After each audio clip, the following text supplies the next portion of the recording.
I'm not talking about money for Greenland yet. I might talk about that. But right now, we are going to do something on Greenland, whether they like it or not, because if we don't do it, Russia or China will take over Greenland, and we're not going to have Russia or China as a neighbor. Okay?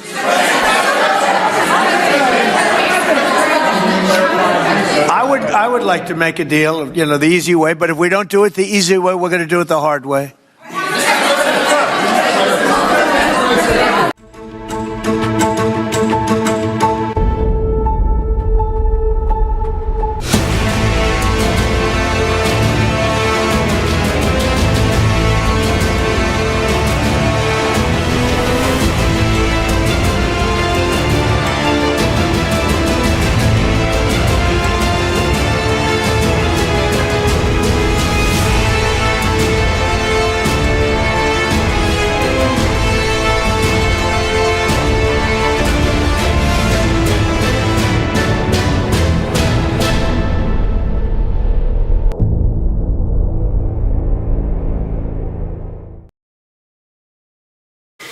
Hello, everyone. My name is Nicholas Lamar Suter, and this is In Time. With me today is Commander Lance McMillan. Commander, how are you?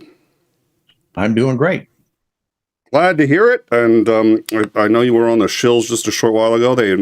I think you were. I think you usually. Wasn't. No, you weren't. I know you've done on occasion. You do them before here. They invited me to a hang, and I was like, there's nothing really going on today. So I'd love to, stop by, but no, I ended up working. So I think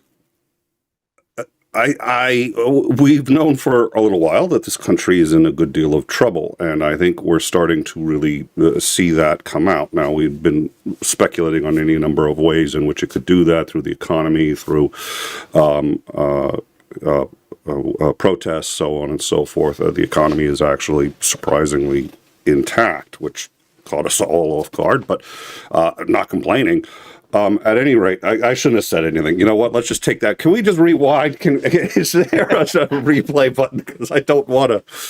And we need to install one of those temporal, just like you go back 10 seconds and that's it, the Omega 13.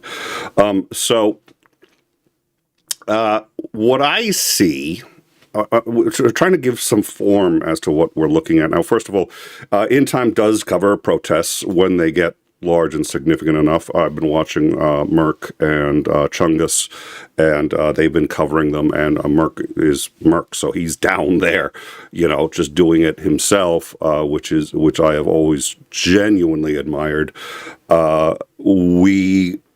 And we probably will not cover his stream, because, if you want to see Merck, go see Merck. We don't want to take any viewers from him. But at some point, if it starts to get... we covered the Black Lives Matter protests for, I think, about 30 days in a row. But, that was... cities were on fire and things had gotten... Hopefully it won't get there, but we're reaching the point where we're expecting it may. So what I'd like to do is...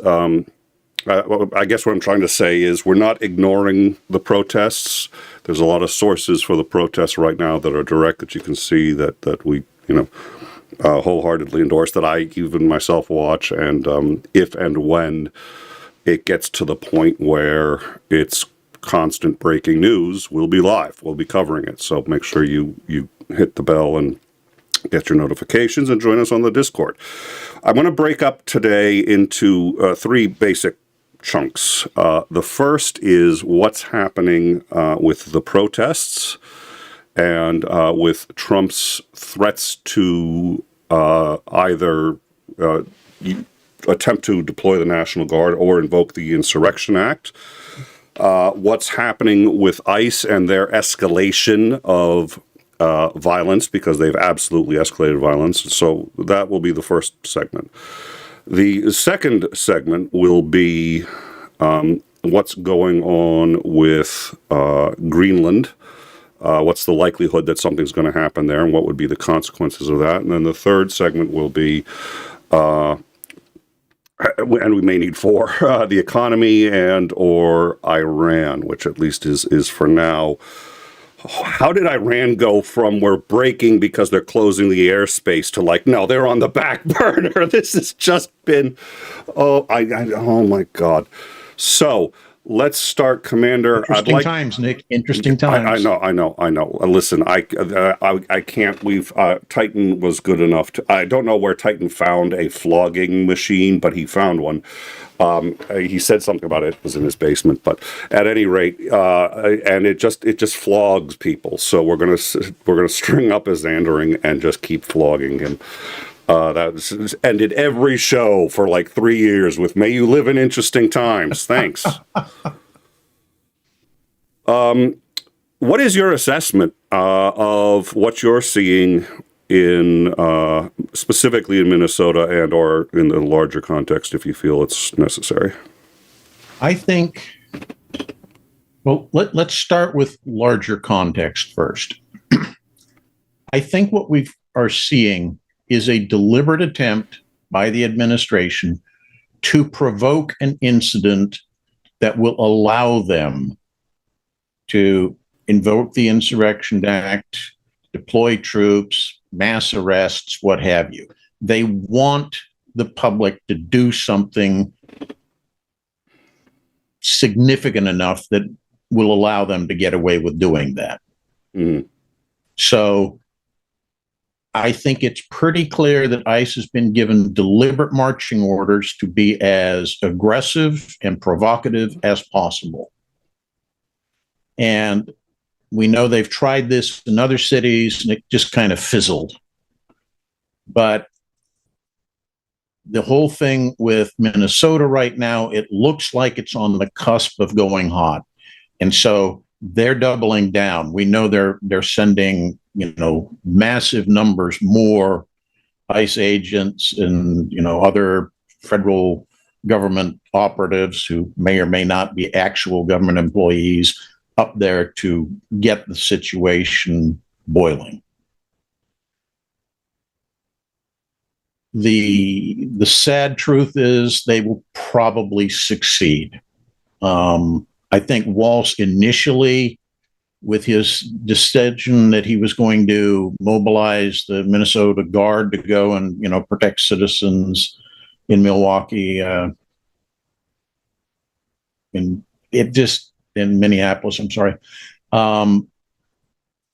He went back on that fairly quickly, and I think it's because somebody in his advisory group said, look, you're playing directly into their hands, because if you have a confrontation between National Guard from your state and federal agents, you're basically declaring a civil war.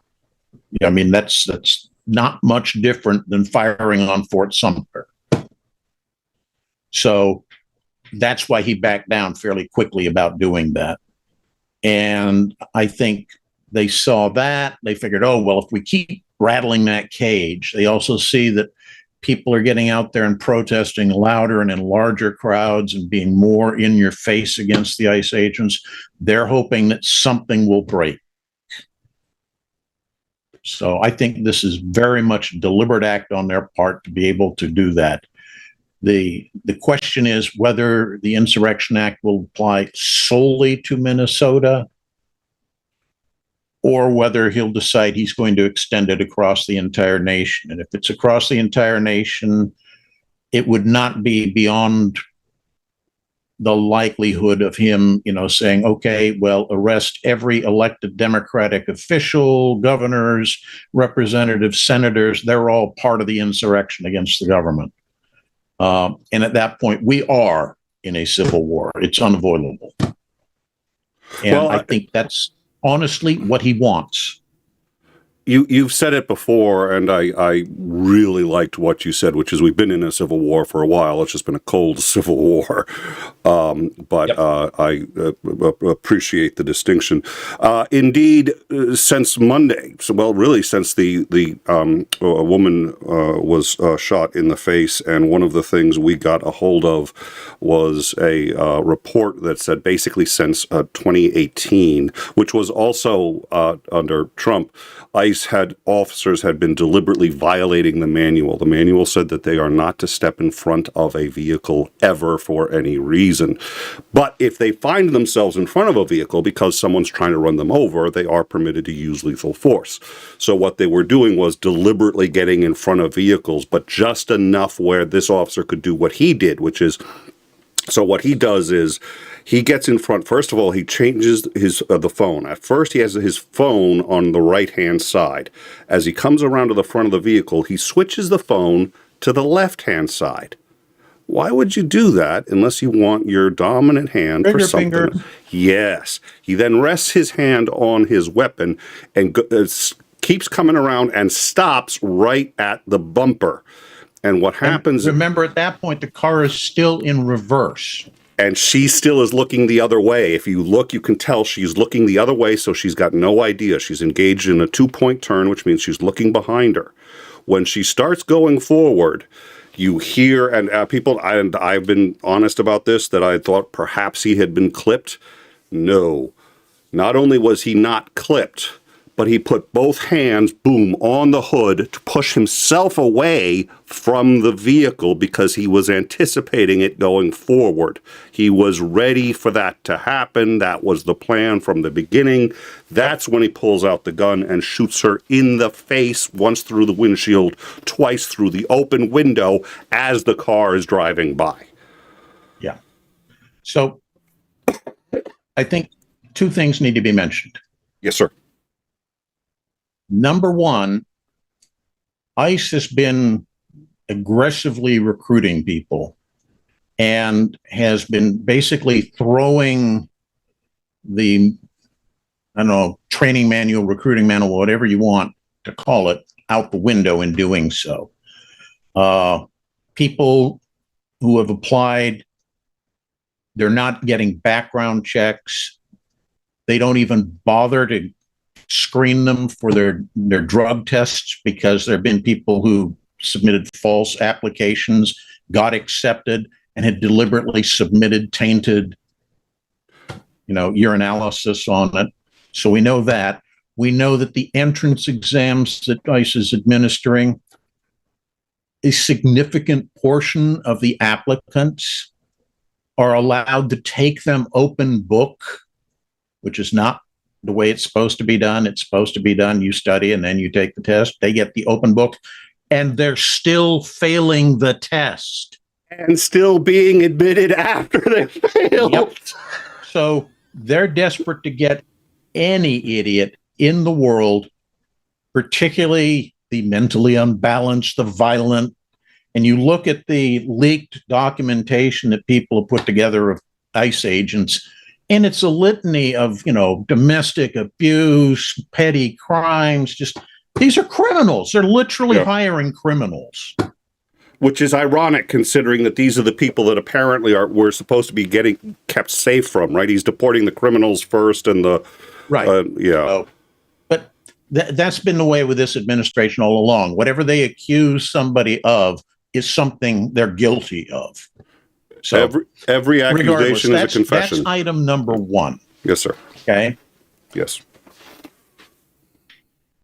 If the guy had been one of these recent hires, then it might make sense that he made some sort of egregious error in judgment, overreacted, etc.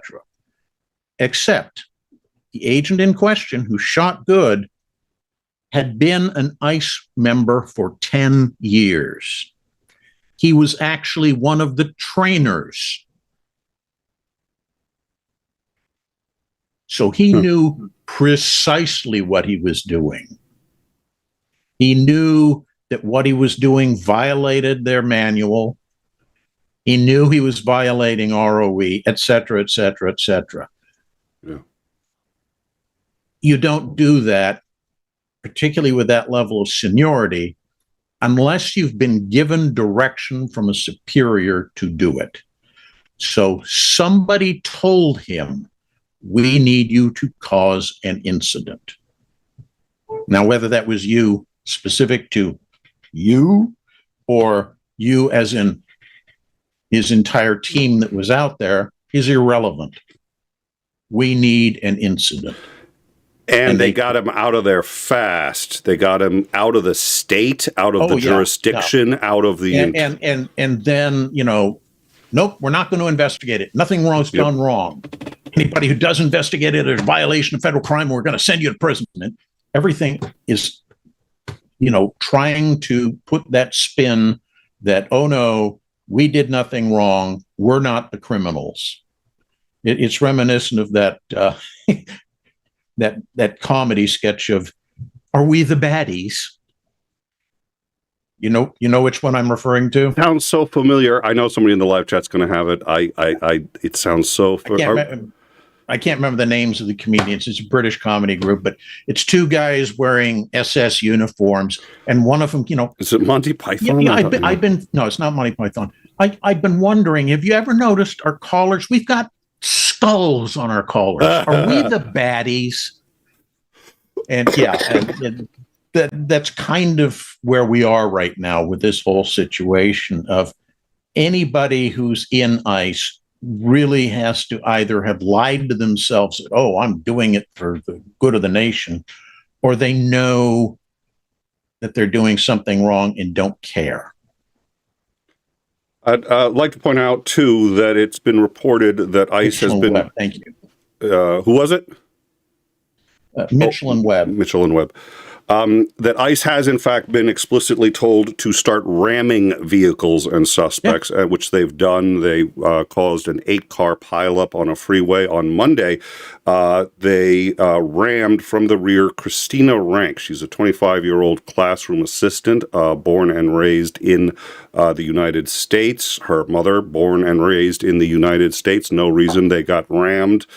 ICE later said that she rammed them. And her mother, who was in the car when it got hit, pointed out that if they had rammed ICE, why was ICE's front windshield out and their back windshield out? Were they going backwards? They backed up. That old. There's an old Irish joke about that, but I won't get into it. But at any rate, she was detained for 12 hours. We do know she was released. We don't know her current legal status, but between that and, ICE is literally ramming vehicles in Minnesota now on top of that. And then we're going to show you a video here. This is unpleasant. This is difficult. It is not graphic. We don't know what happened. It is possible that nothing happened. At a minimum, it is inappropriate. A woman... this is from, I believe, Monday. A woman was in custody of ICE and needed to go to the bathroom. They pulled over to a porta potty, and there's a funny piece in it. The ICE officer falls on his ass. I assure you there is nothing funny about this video, and I'm letting you know about that, so when you see that, you don't, because it's... So they take the woman out of the back. She is cuffed, and when she goes into the porta potty, one of the officers goes in with her. She is cuffed from the front, and the video ends. So we have no idea what happened after that. In a porta potty? Yes. The woman there in orange and black, she's cuffed from the front. She opens the door. She does not appear to expect that he's coming in with her. He goes in, and his partner closes the driver's side door. That's all we have of the video. But to those who would say, well, they're only doing legal things, first of all, to what you said, they're not qualified to walk a dog. And that happened there is obviously inappropriate, would be the so charitable that the hope is that nothing happened, but she was cuffed from the front. And we already know that assaults have been happening. We know that ICE has challenged that they can even be held to account, that their officers can be held to account for a sexual assault on the grounds that a detention center is not necessarily U.S. soil. So unlike police officers who can be held to account for committing sexual assault or military personnel, ICE has said that they exclusively don't have to follow even basic human morality. Yeah. No surprise. I get, yeah. So anger, maybe. I'm a little. Ooh. So I'm going to take a couple super chats, and then we'll go on. I think we may be close to, if not ready for the second part of the show. Yay! Well, I'll simply note this: that yes, they're going to keep pushing, and if they don't get the reaction they need in Minnesota, they'll go somewhere else. And I think that's what we all need to understand: is they are going to keep pushing until they get the reaction they want. I am going to ask you about that, actually, because that's a good question. Howdy, Nick and Commander. Hope you've had a good Thursday. Slava Ukraine, Heroyam Slava, dunk on you. Thank you so much for your continued support. It really does mean a lot, and I always love seeing your name up there, and you're always the first one to drop a super chat. So thank you, good sir. We really do appreciate it. Duncan, you also gifted 5 memberships as Duncan, you as want to do. So thank you very much, good sir. $5.12 from the Sinister Porpoise. The uniforms are parodies of Warhammer 40K's Imperial Guard, so the commander isn't actually wrong, since the Imperium of Man in that universe is evil. Well, we almost are in that universe, aren't we? Like perpetual war, like everything's. Well, the first thing to realize that all of the factions in Warhammer 40K are evil. There isn't any of them that even come close to being nice or good. Yeah. So, yeah, but it really is a case of if it's not, the Empire of Man slant the U.S., then it's, I don't know, the dark elves in China or the orcs in Russia, or pick your mix. Everybody's tainted somehow in the world. Trump really does have his trigger finger on the Insurrection Act. He's brought it up now several times. Now, he brought it up in his previous term as well, and to the best of my recollection, never used it. It is, compared to his rhetoric on Greenland, it's actually a lot easier. It's a lot less aggressive. Having said that, it seems to me that you're absolutely right. So, at this point,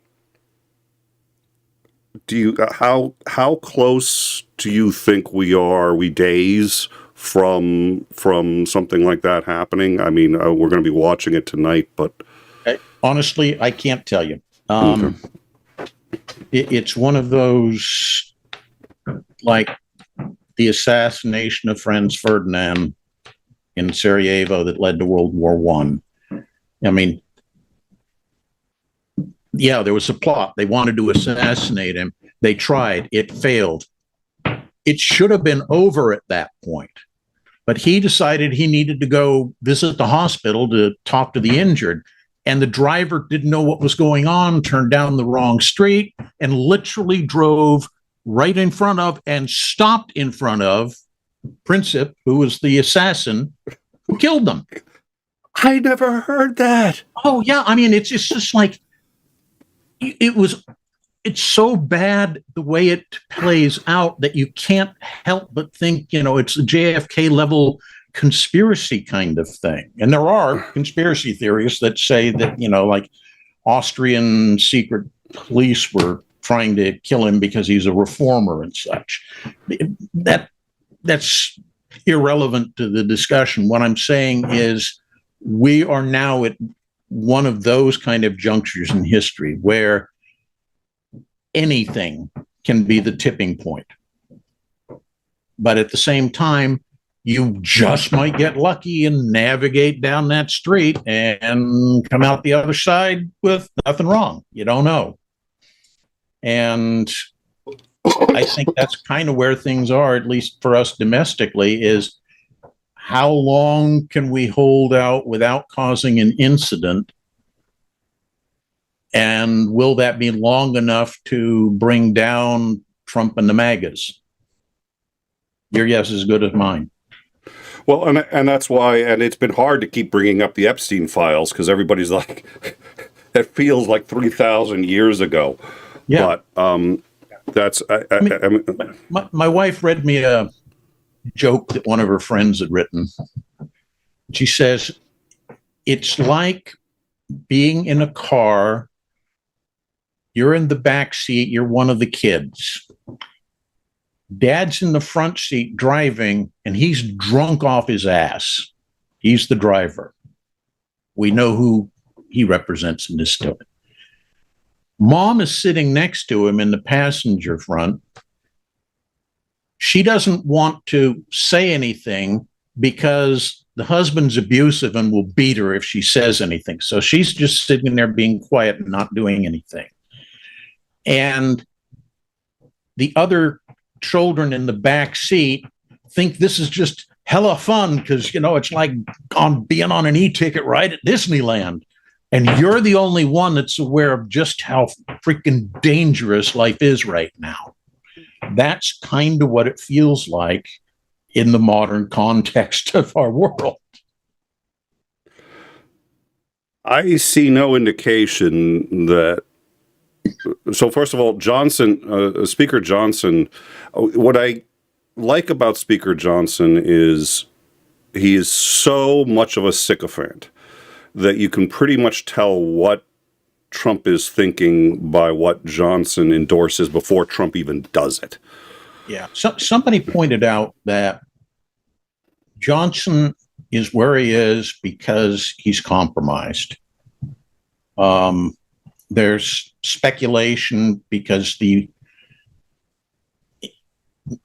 person he is staying with is some Christian minister, but they've been real buddy for a long time together and everything. And people are speculating that that's really a homosexual relationship and it's trying to be kept silent and hidden so that he isn't, kicked out. But Trump is using that to maintain him as a tool.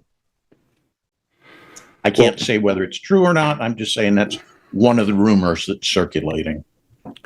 Well, Johnson certainly has come out basically and said, I'm a little surprised. We in Congress would support him doing the Insurrection Act. We're a little surprised he's had this much restraint, which suggests to me somebody's told him we're going to do it, and so he's softening the ground for them.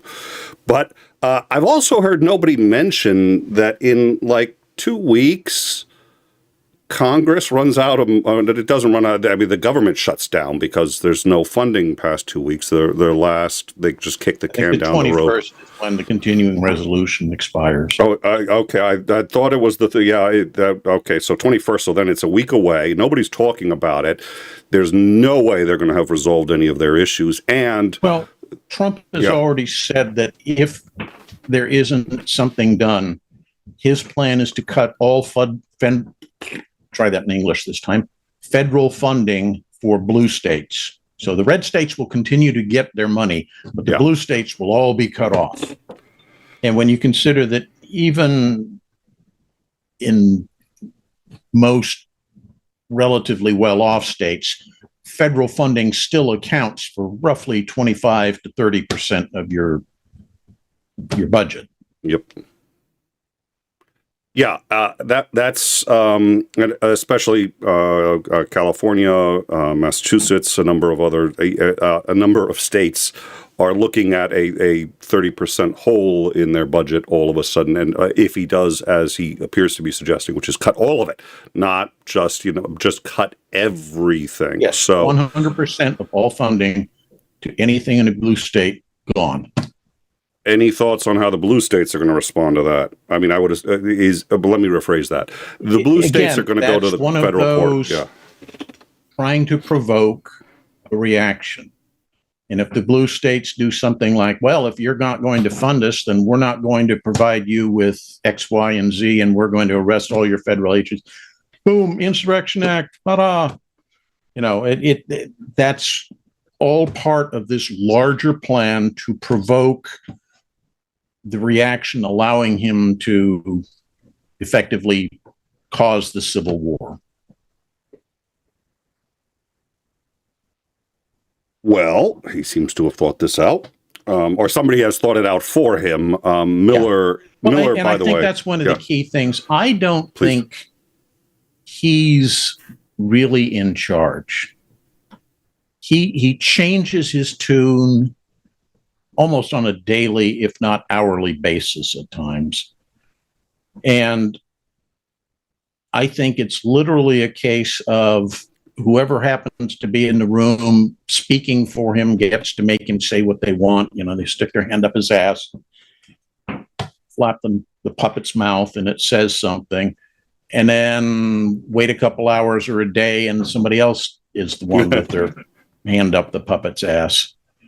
You know, there's strong suspicion he suffered a stroke fairly recently. He's using his other hand now predominantly. What used to be his primary hand isn't doing much of anything. His gait and his speech patterns are off and so forth. And I think that's part of what's going on is the people around him, the decision makers, understanding from this view that I'm expressing, he's not the decision maker.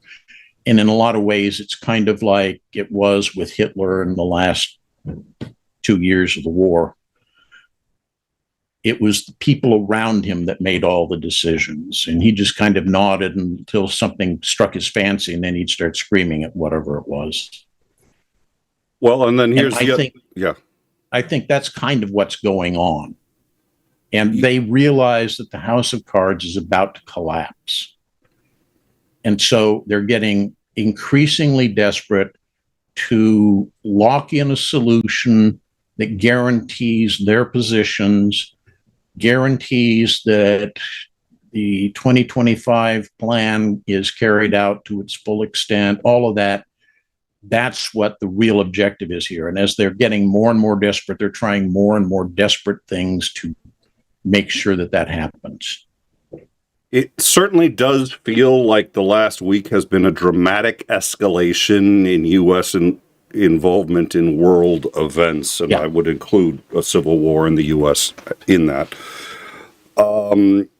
And it's the aspirin. The fact that for me the biggie was that he was bragging about how he takes more aspirin than his doctors tell him to take. I'm like, wait a minute, doctors only tell you to take aspirin under one set of circumstances. I mean, you take it for a headache and so on and so forth, but it's only prescribed daily under one set of circumstances, and that's after a stroke. Yep. So I found that pretty interesting. So Miller is, and you and I have spoken about Miller and him being sort of the Heritage Foundation's representative in the administration, if I recall sort of how we had. And Miller has gleefully talked about how it is absolutely our right, even our destiny, to take Greenland. And that Greenland has suddenly become such a huge thing. I'd also like to point out, Trump tweeted this cartoon, which in and of itself is already wildly inappropriate and offensive. Yeah. But it actually, if you look at the whole thing, it starts with the Which Way Greenland Man, which is actually a reference to a white supremacist book called Which Way Western Man, written by William Gailey Simpson, who was an American Nazi, and they've actually quoted this book before. And what's, I guess, DHS was asked about why Trump is quoting this book, and they replied that they're getting sick and tired of everything he says being compared to something a Nazi said. Like, you understand why people are making the comparison? Because he's just a rude saying reporter. If he could stop, You're a nasty person. yeah. If he could stop quoting Nazis, we wouldn't have to ask him why he's quoting Nazis. I'm just saying. I mean, the guy was a Nazi. It's not. We're not using hyperbole. He was a oh dear. And I played the clip at the beginning, and I played that because I've seen a lot more of Trump in my life than I'd like to have. He's been around for a while, but I've never seen him as serious about anything. I mean, Israel. When they changed the which was a bold move, changing the capital from Tel Aviv to Jerusalem, his modern support for Israel, genocide, which seems to make him absolutely giddy. I haven't really seen Trump take anything so seriously, certainly not his wife, not even his kids, not even his business, as he takes the idea that Greenland is going to be ours one way or another. What? Do you and I know that rare earth minerals, my suspicion is the rare earth minerals have to be a huge part of it.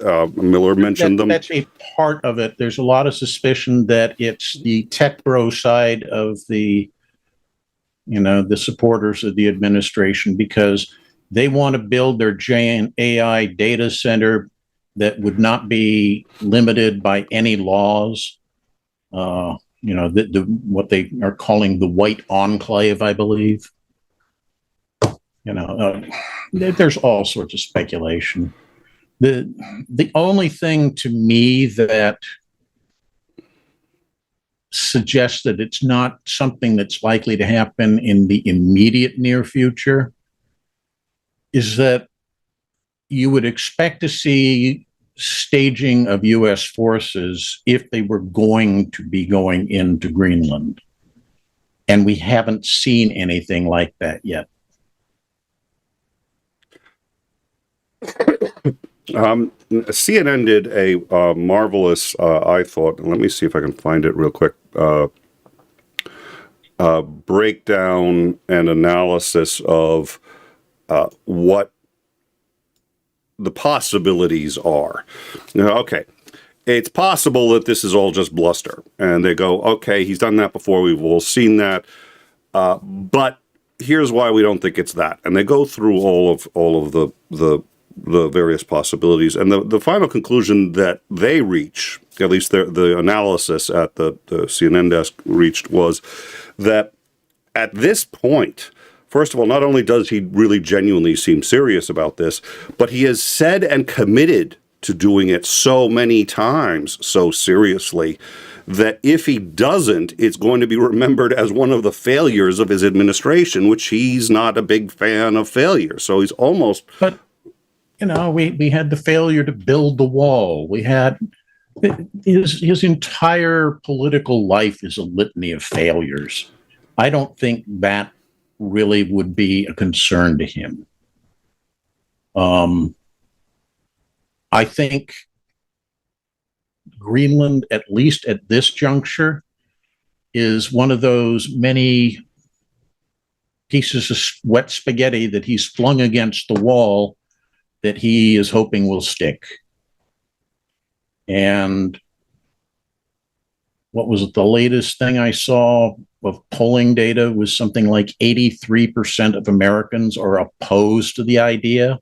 Yeah, I haven't seen polls like that. Holy smoke. Yeah, I mean, that means even half of his base are thinking it's a dumb idea. So at this point, I think it's just part of the whole distraction salad that he's creating to keep everybody looking at something else. 2 days ago, Iran, we're going to bomb them back into the Stone Age if they kill one more person in the protests. And today it's like, they're taking all these extra measures to keep people safe. We shouldn't have to get involved. And, if you're looking for failures, there's another one. Oh, yeah, we're going to secure all the Venezuelan oil. And yet Exxon has said, we don't want any part of Venezuelan oil. You know, another failure. They're trying to do any number of outrageous things to distract the American public from how broken his domestic policies are. All right. So, in your view, does that mean that there will likely be a diplomatic solution in Iran, and we are not going to either attempt to... It's Thursday. Wait till Tuesday and ask me again. All right. Fair. It sounds like I'm making a joke about it, but I'm not. It's exactly the way this administration does stuff. They can't make up their mind from one day to the next what their policies are. Well, and I think that speaks to, I know I laughed, but the reason I said fair is because it goes to the point you made earlier. I think the bigger thing that they really want to do is to distract people. And so if people are well distracted, then he doesn't need to, come Tuesday, he doesn't need to mess with Iran. If the distractions locally aren't working, all of a sudden, Iran is going to be a big thing again. So the determining factor is going to be the American attention span to what he's doing here, as to whether or not, if he does violate Article. I wish I could remember what it was. Something popped up on my radar screen a couple days ago, and I was looking at it going, I haven't heard anything about this in the press. It's not an event, but it is. It's a big event, but nobody's talking about it. Why? And I think that's kind of what's going on, is the powers that control mainstream media, which is where still majority of the American public gets its news information from, are deliberately massaging, controlling, railroading the messages that we're seeing so that we think in certain ways, so that we are happy with certain policies that are being put forward and ignoring others. And yeah, I mean, I think this problem is more systemic than it is specific to the Trump administration.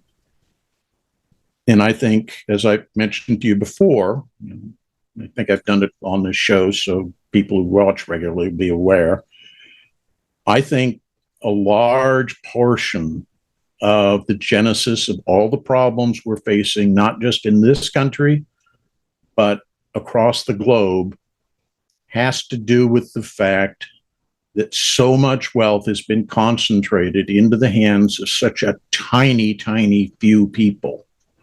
And they're using that wealth and their power to keep us as pliable pawns in their grand game of chess. And until we wake up to that and say, enough is enough, you people need to go, if not to prison, certainly into the poorhouse for what you've been doing, well, we're just going to be continued to be played for fools. You had mentioned a story that didn't get much play in mainstream media. The only one that I can think of that was recent, the Commerce Department declared that a number of rare earth metals were now national strategic assets and could be managed thusly, at least economically. Trump then signed an executive order saying that these were national assets that he was empowered to protect, suggesting to me that he can... It's more nefarious than that. If you look at the exact wording, they are critical strategic assets. Thank you. Which he could then use as a rationale to attack anybody in order to secure them. And he could do it without Congress. Correct.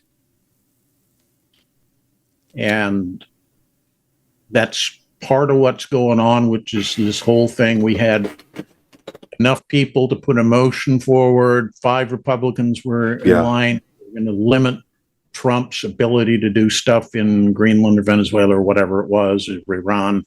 I don't remember. And then when the next day, when it was put to the vote, those same 5 Republicans went back to the Republican side. Yep. And that is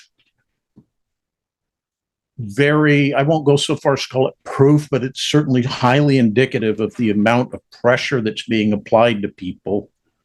Play ball or you're dead.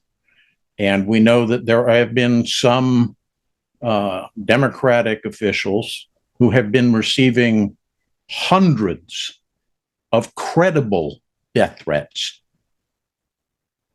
When the CIA looks at them and say, or not CIA, the FBI looks at it and says, yeah, this is a credible threat. So it's thousands of death threats that were non-credible, but hundreds that were possibly credible. And that's what's going on, is pressure is being applied at every level of society to ensure that this gang of criminal thugs remains in power for as long as humanly possible. And Trump, lest we not forget, in order to save money, has been pulling the security details of anybody that isn't playing ball, like. Or he doesn't. Yeah. And that something about that for me is the most.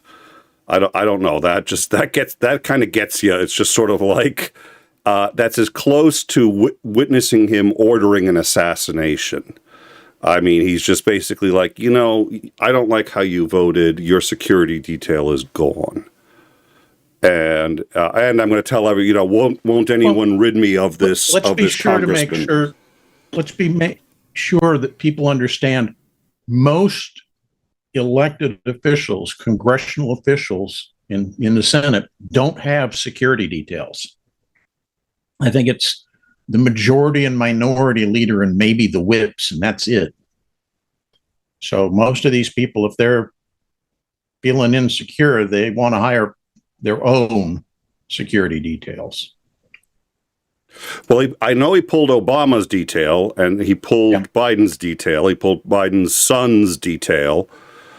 And that's a huge change, because it used to be that former presidents, which would fall for Biden and his family, although his son was an adult, so I don't know if that's still in the case, but they used to keep their full security detail, not a reduced, but a full security detail in place for, I think it was 12 years. And then after that, every couple of years, it would be reduced, but they still had security provided up until their last. Yeah. And the fact that he's pulling all of it now, he again, if you want to provoke an incident, have the former president assassinated. And then, we must do something. Let's declare martial law and arrest all the Democrats who obviously were behind the plot to kill a Democratic president. And as absurd as that sounds, in your heart, that's exactly the way they'd frame it. Yeah, it is. It is. And the way the base would fall with that, it's I don't even know. I don't even know. And if that doesn't work, it'll be a false flag. Which is why I think what you said earlier, sort of, it's a race to see whether, MAGA can be disassembled in some. That was another one that somebody pointed out. Yeah. Is that funding for the FBI, CIA, and NSA's counterterrorism units has been slashed to almost nothing. If you wanted to have another 9/11 to allow you to invoke martial law, is there a better way to make that happen? Yep. And then you blame your predecessor for slashing the budget. Oh, yeah, of course. Yeah. All right. Well, holy smoke! I think we did a spectacular. You know what? I'm going to pat myself on the back. There was a lot to cover today. I was just like, are we going to be able to do it in under an hour and a half? And well, I wanted to point a couple of the things out, if you don't mind running a little long. I would like to. I was going to ask you if there was anything else, because I want to make sure we hit it all. So please.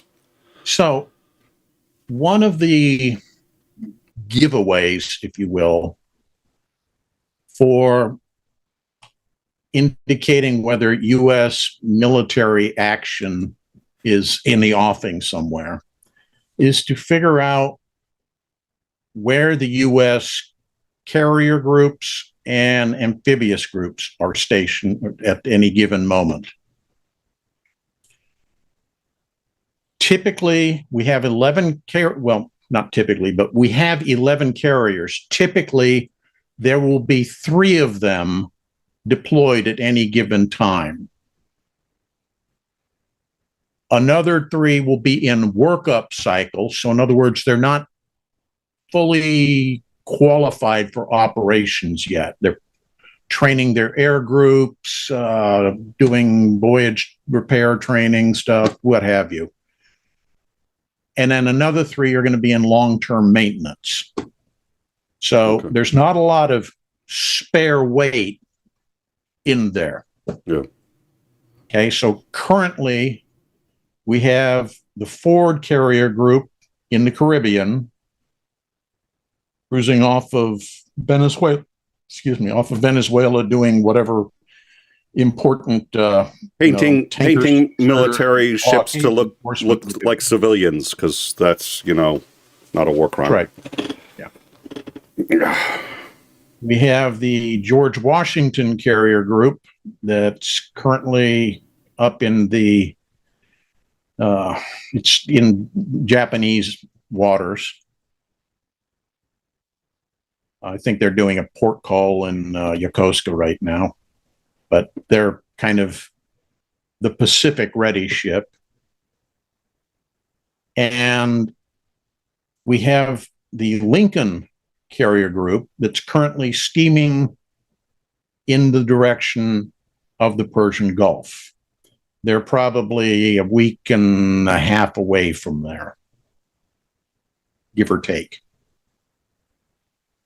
So nobody's up off of Greenland, so there's probably not an operation in the immediate plans for that area. Nobody's right now in the vicinity of Iran, so Iran gets a week-long reprieve to continue beating the protesters into submission.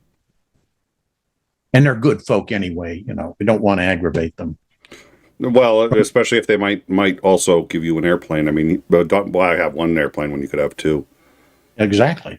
Yeah. So realistically, that puts, given the positions of the carriers, since I don't anticipate, that the Washington all by itself would be going to do something to either the Chinese or the Russians. What that really says is the Ford battle group is the only one that's in a position where it's actively likely to do anything.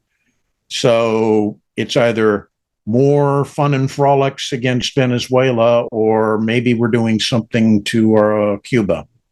And we know that Cuba has been mentioned several times.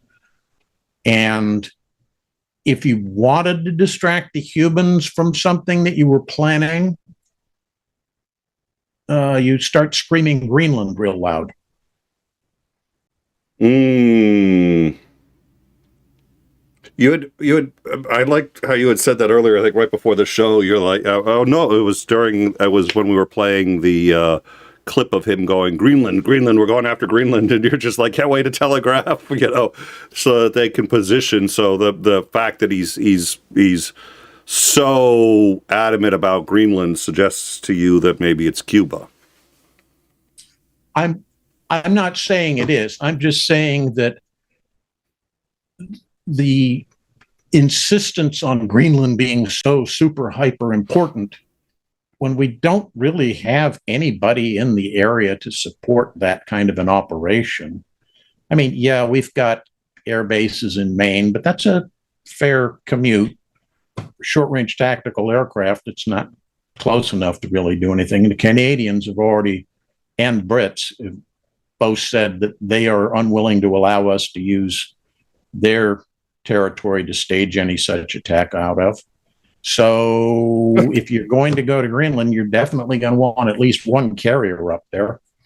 So I just can't believe that it even comes to that, where where Canada has to be like, we're closing our airspace to you if it's for military operations against Canada. I mean, against Greenland. Yeah, but I mean, that's the mindset of this regime, is never be transparent, bluster, and, you know, big, huge, enormous, wave your hands around, and people pay attention to whatever it is you're saying and not what it is you're actually doing or preparing to do.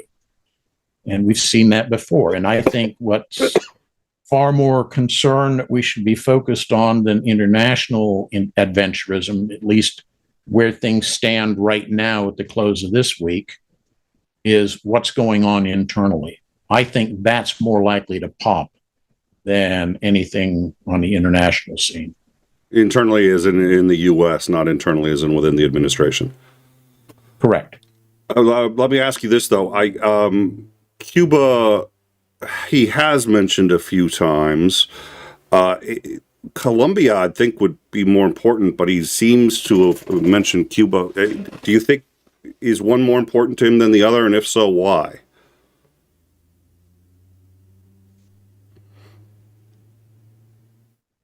Cuba is really important to Rubio. He's Cuban American. It may be that he's the one that tried to push that agenda because he's probably looking at 28 as trying to put himself forward as the candidate. I don't see, even though he talks about he's wanting to run in 28, he's not legally allowed to, and B, given his deteriorating physical and mental health, I don't know if he'd even be in the capability of doing so. So it may be that Rubio's trying to secure that, you know, Dade County base to make himself at least one of the heirs apparent. So that may be what's going on. And given the number of international things that are going on, you know, he gets a fair amount of face time with the orange one. Yes. And we know that the orange one is predisposed to do whatever whoever was last in the room with him tells him. That may be what's going on there. I'm just pulling that out of my ass, but those are my senses of what may be going on. Is Cuba likely, realistically? That's an operation that would require a lot of logistical planning. Cuba is not Venezuela.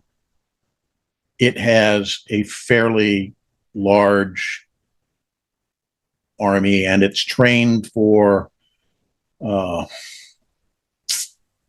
guerrilla type tactics against anybody who invades. So doing such an operation would require a lot of boots on the ground to secure the place. Yeah, the word Bay of Pigs comes to mind, but anyways. Well, that's a little different because the Bay of Pigs was done not by the U.S. per se. It was done by exile forces who were trained and equipped by the U.S., but they were not well trained or equipped. And they were counting on the U.S. to provide them air support and gunfire support, and that never materialized. It was a botched operation from start to finish. If I recall, and you would know far, so I'm just like completely off topic, but military history. My understanding was that at least after the fact, well, as well as you could have, because Kennedy was assassinated. But anyways, after the fact, Kennedy said that basically he hadn't been told that the invasion was happening, that the CIA planned it entirely themselves as a clandestine operation, and then presented it to him as it was happening and said, you have to provide the air support or else it's not going to work, and tried to basically leverage him into it, which he said no. Is that accurate at all, or is that... The way I understand it happened, the way I understand it happened is it was kept secret from him until he was elected. And you have to remember, it's like only 2 months after he takes office that the attack occurs or something. It's very, very quickly after it. So he didn't get the first briefing on what was going on until a month or two before it actually occurred.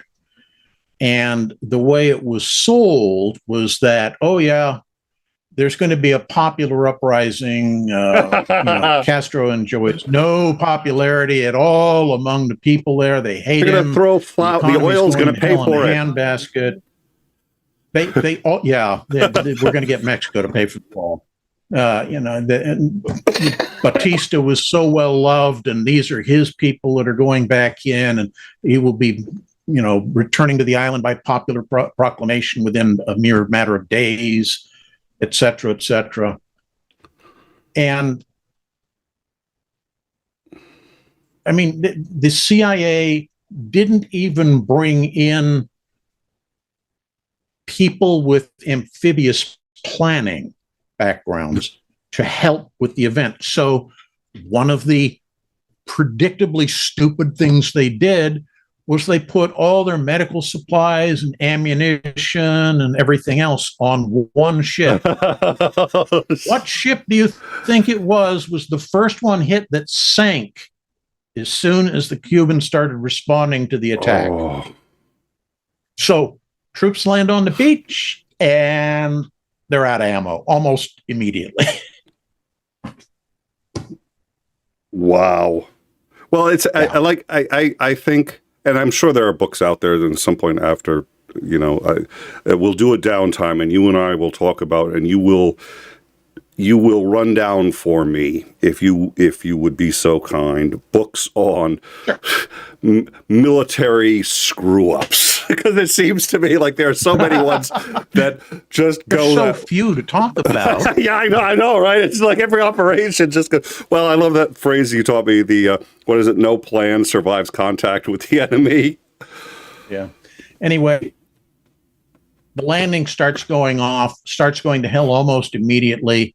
The CIA comes to JFK and says, we need you to order the Navy to support them or it's going to fail. And he looks at him and goes, I'm not going to commit us to a war with Cuba, which could easily bring in the Soviet Union. No, I'm not going to. And at that point, that's where you get all these conspiracy theories that pop up, which is that both the Cuban expat community and the CIA loathe JFK because he abandoned his, their forces on the beaches to be slaughtered by the Cuban communists, etc. Oh, well, and the military. Honestly, it should never have been given the green light at all. That's the only thing you can say. It should never have been green lighted. No. Yeah, it does sound like one of those, I forget what you call it, but where just the departure from reality, where it's just like somebody's just like, I got a great idea. Let's, all right. Well, I think it's a little bit of a nerve-wracking time in the United States right now. A lot is going on. I think, Commander, you have done an excellent job bringing your expertise and helping us to understand what we're looking at, as usual. Thank you. So you've cleared the bar as always, good sir. Any final thoughts before we go, or anything that you would like to Keep say? your eyes peeled for something occurring domestically. I think, goods murder is just going to be the tip of the iceberg here. I think they're going to start being much more aggressive about it, trying to provoke incidents. And all I can say is, if you're somebody who's actively out there on the protest lines, keep that in mind and try to keep people calm and keep them from giving the thugs a reason to overreact. And I had said this before, and I'll say this again. Everybody helps in their own way. We've got people in time who've been here since day one. Some of them pretty much like Titan, we really like. Some of them who make fun of my computer equipment, we like a lot less. But nonetheless, they've been around since day one, and I'm aware that that's one of the ways in which they contribute, and one of the ways in which I contribute is doing this when I can. I've been to a number of protests. I greatly prefer journalism to protesting, and I make sure I'm as available for this as I can. And if I can protest, that's a great bonus, but that's what I do. But we appreciate those of you who support us either financially or just by watching, because there's an algorithm and it pays attention to who watches. So and we do our best to make sure it's worth it. So Commander, thank you very much for helping us make it worth it, I think, and we're going to continue to. Thanks for having me. And we're going to continue. You made an excellent point to the FBI, and this will be on our Discord. It's already on our Discord. I won't get into it too much. What I'm actually doing right now is I'm going to quickly set up a raid. But as I do that, I wanted to point out the FBI has raided the offices of the Washington Post. There's a reporter there who got some documents from the FBI. The Post reported it, as they're in fact allowed to do. This was covered in, I think it was in the Pentagon Papers, the New York Times, and a bunch of others suing the United States. But nonetheless, it's, we do try to catch the things that either mainstream media deliberately misses or just misses because there's so much to focus on. So we appreciate that you guys contribute to that help. Thank you to those who have done the live chats. We really appreciate it. We're going to be sending you now to Mark Reed, who is going to be, I debated Eric Hovind too, which is always a little weird now that Eric Hovind is I mean, he was a joke back then too, but now that he's become, do you know who Eric Hovind is? Have you heard of Eric Hovind by any chance, Commander? I do not. Eric Hovind is a young Earth creationist. He's really actually a scammer. He doesn't believe it. And I, you know me, I give everyone the maximal benefit, and it took me about 2 weeks of research into everything he's ever said before. I was just like, oh yeah, he doesn't believe it at all. He got indicted for tax fraud, spent a couple years in jail. He has created the Dino Museum, which shows man and dinosaurs walking the earth together, and there's an ark ride, and you can see the flood and do the whole thing. He was in Bill Maher's movie about religion. Yeah, I actually debated him on his channel, which everybody thought I was crazy to do, but I did it because it was going to be 300,000 live, and he had debated a lot of atheists who were very snarky, mean, and I wanted to have someone who's going to show him respect. I will say this before we go. I just have to say this, and people, it's on my personal channel. If you go to my channel, you can see it. So I did it at the beginning. We were talking about evolution, and I said, and I watched every video he had ever done. Okay, so by the way, anybody who wants to threaten me with hell, been there. So I watched every video he had ever done, and in the beginning, I'm talking about evolution, and I pointed out that whales have hip bones, and I showed an assortment of hip bones and yada yada yada. So we're in the middle of talking, And he says, "Oh, the hip bones. Those aren't hip bones. They hold the whale's penis in place. They're not hip bones. They're not ball and socket joints." I said, "Okay, well, I showed you this video of 5 of those, right?" He said, "Yeah." I said, "All of those were female, and all of them contained the number of the museum that's got them in archival, and you can go to those museums and you can see the female hip bones." He said, "Well, no, I'm sure there was a mistake and they were male." I said, "Okay, I completely understand. I have gotten in touch with the Woods Hole Oceanographic Institute, and they're willing to perform a whale necropsy on a female whale with you and I present at this particular date. Here's a letter from them." And I showed him this letter. I said, "Will you go with me to a whale necropsy, and they will pull one of these hip bones out of a female for you and I?"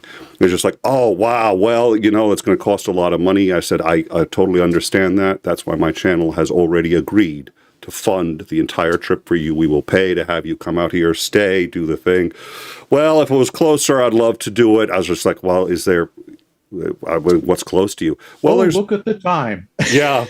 He's like, "Well, in Atlanta or something," he said, there's a museum there that'll do it." I said, he goes, there's a thing that I could go to, but it's in Atlanta." I said, "I know that one. I actually called them. Here is a letter from them saying they will do a whale necropsy with both you and I present of a female whale." So I already knew I had the whole thing. This happened live. I'm sorry, it was just one of my favorite. I'm going to brag. It was just because I knew where he was going. I was just like, "Oh, it's too far. Here's another letter, and they can do it anytime you want, and they're 2 hours from where you live." It was fun. And Dorito came back because he's seen it. In fact, that may be the link to it that he's dropping. I'd love to, but I have an appointment in my chiropodist. Yeah, and then he was just like, "Well, I can't do that, but what I can do," and he literally does this. He goes, "I could give you the Dino Park Museum gift set, box gift set of DVDs." So he's like, "I'm going to send you this gift set." He goes, "Because you've been so kind and you've clearly worked so hard on this." I was just like, yeah. And everybody, I know it's off topic. On the topic of debating and the topic of actually getting into conversations, everybody was sitting there going, "Why didn't you just nail him and call him out?" I was like, "Because I don't care about him. I know he knows evolution's real. This is a scam for him. He's making money." I said, "I'm doing this so his audience sees it. But they get pissed at me if I call him out or make them look stupid or anything like that." By the way, he got his PhD in about a week. He did it by going to one of those PhD mill places and I called him doctor the entire time. It hurt. I had friends who have PhDs who were pissed at me for that. And I was like, "No, in front of his audience, I have to fucking do it. And listen, I know what it takes to get a PhD. I don't have one, but I almost everybody I know does. So almost everybody I know is more educated than I am." I was like, "I understand it. And it's like nails on a chalkboard. I will call him doctor on his channel. If he gets me an audience of 300,000, we're going to watch this." And I did. That was a while ago. That was the pre-in time days. I debated atheists. Anyways, somebody, how did they bring up? I forget how Hovind came up, but he's back going to jail again, and he's now basically a joke to. But because we're going to send you guys to Mark Reed. Mark Reed is breaking down. Hovind did a debate with somebody recently, apparently, and it has become a rite of passage for every atheist to debate Hovind, who will now debate anybody, anywhere, and he's like from jail. He's got the numbers on. He's like, "God created the earth in 6 days, and that was 6,000 years ago." So we're going to send you over there. Thank you guys so much for letting me rant a little bit, and look forward to catching you all later. Commander, my suspicion is I'm going to be calling you well before next week, but in the meantime, I am very much looking forward to seeing you next week. Yeah. Thank you very much, sir, and I hope you have yourself a marvelous weekend. Okay. Take care. You too.